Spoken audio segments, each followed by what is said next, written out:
பிக்வின் channel நேயர்கள் அனைவருக்கும் வணக்கம். இன்னைக்கு ரொம்ப எல்லாரும் விரும்பி சாப்பிடுற ரோட்டுக்கடை காளான் எப்படி செய்யலாம் அப்படின்னு பார்க்கலாம். ஒரு பேக்கெட் காளான் எடுத்துக்கலாம் ஃப்ரெஷ்ஷா.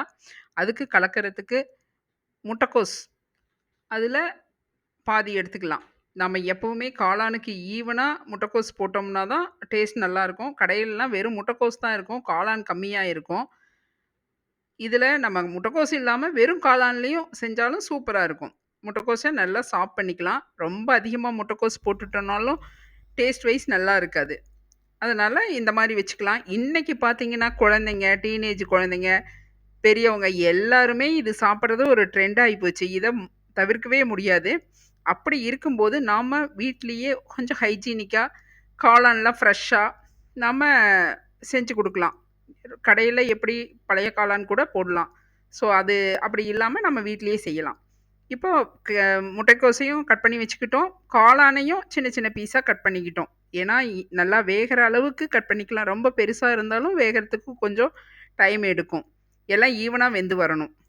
இப்போ 2 பெரிய வெங்காயத்த எடுத்து கட் பண்ணிக்கலாம். இந்த பெரிய வெங்காயம் மறுபடியும் நம்ம காளான வந்து கிரேவி பண்றதுக்கு வேணும். இது பண்ணிக்கலாம். இப்போ இந்த இது நல்லா கழுவி, அலசி, புழிஞ்சு எடுத்து வச்சுக்கலாம். அதோட 2 ஸ்பூன் மைதா, 1 spoon cornflour, chilli powder 1 spoon, garam masala, மஞ்சள் பொடி இது எல்லாம் போட்டு நல்லா கலக்கிக்கலாம். இதில தண்ணி விட வேண்டாம். ஏன்னா, நம்ம காளான் கழுவுன தண்ணியே போதுமானது. இத ஒரு கடாயில ஆயில் விட்டு சின்ன சின்ன பீஸா அப்படியே கிள்ளி போட்டு பொரிச்சு எடுத்துக்கலாம். இப்படி போட்டு நல்லா வேகிற அளவு விட்டு நல்லா பாருங்க. வெந்த உடனே அந்த நுரை அடங்கிரும். இந்த மாதிரி பண்ணி எடுத்து வச்சுக்கலாம். இதில நீங்க வேணா கடல மாவு கூட மிக்ஸ் பண்ணிக்கலாம் தேவைப்பட்டா. இப்போ இதை ஒரு கிரேவி பண்ணிடலாம். ஆயில் விட்டு கருவேப்பிலை, ஷாப் பண்ணின ஆனியனு, இஞ்சி பூண்டு பேஸ்ட்டு, இதோட மிளகாத்தூள் 1 ஸ்பூன், கரம் மசாலா, மஞ்சள் பொடி இதெல்லாம் போட்டு ரா ஸ்மெல் போகிற அளவுக்கு வதக்கி விட்டுறலாம். டொமேட்டோ சாஸ் ஒரு 4 ஸ்பூன் எடுத்திருக்கேன். சில்லி சாஸு, நீங்கள் சோயா சாஸும் சேர்த்துக்கலாம்.